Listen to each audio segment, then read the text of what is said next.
Oui, alors le décret Crémieux, c'est un sujet assez brûlant et qui a trait à la façon dont les Bernard-Henri Lévy, les Attali, qui sont, je le rappelle, des Juifs du Maghreb, et qui d'ailleurs qui ne sont pas des pieds noirs, parce que les pieds noirs, en fait, c'est des Français qui sont partis coloniser l'Algérie, hein, alors que ces Attali, ces Bernard-Henri Lévy, ce sont des gens qui n'ont aucun lien avec la France au départ, qui sont des Juifs du Maghreb et qui se sont retrouvés français à la faveur du décret Crémieux dont on va parler, et puis aussi à la faveur de la décolonisation, où avec les Juifs tunisiens, ils sont tous montés en France, alors qu'en fait, ils n'avaient pas de lien avec le terroir français. Hein. Donc déjà, bien séparés, pieds noirs, de Juifs du Maghreb, et aussi d'ailleurs bien séparés Juifs du Maghreb avec séfarades, hein, parce que les séfarades, c'est la famille Mendès France, c'était d'ailleurs aussi la famille Chaban-Delmas, c'est historiquement l'aristocratie juive. Hein.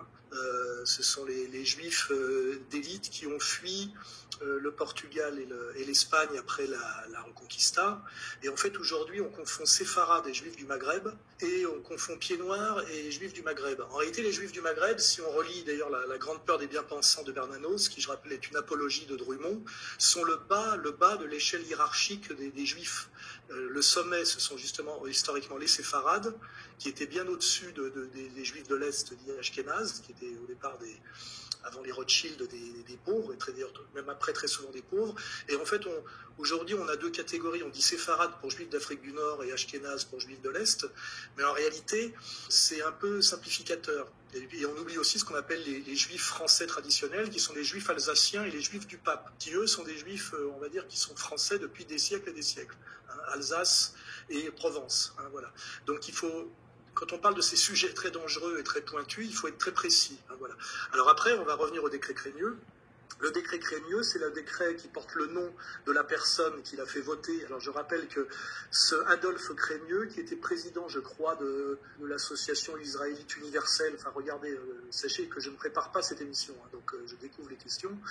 Enfin, c'était un juif, membre d'association juive, qui, à la faveur de la défaite de 70 face aux Prussiens, a fait voter en douce, dans une période de chaos, qui correspond d'ailleurs à la période de la Commune, en gros, une loi qui donnait sous condition, mais ça on pourrait en discuter, j'en ai déjà discuté avec Zemmour, et il prétend qu'il finasse un peu, qui en fait proposait la nationalité française, soi-disant aux Juifs d'Algérie et aux musulmans d'Algérie, sous certaines conditions de renoncement, et que soi-disant les musulmans n'auraient pas accepté les renoncements qu'on leur demandait, et les Juifs algériens l'auraient accepté. Enfin, quoi qu'il en soit, en 1871, des gens que Bernanos présente comme les Arabes des Arabes, c'est-à-dire les Juifs algériens, qui sont souvent d'ailleurs des Berbères convertis au judaïsme, hein, qui n'ont rien à voir avec la Palestine, et rien à voir non plus avec les Khazars, se sont retrouvés, par ce décret Crémieux, avoir la nationalité française, alors qu'ils étaient considérés très très mal en Algérie. Ça a provoqué un tollé chez les musulmans, et d'ailleurs chez les pieds noirs, puisque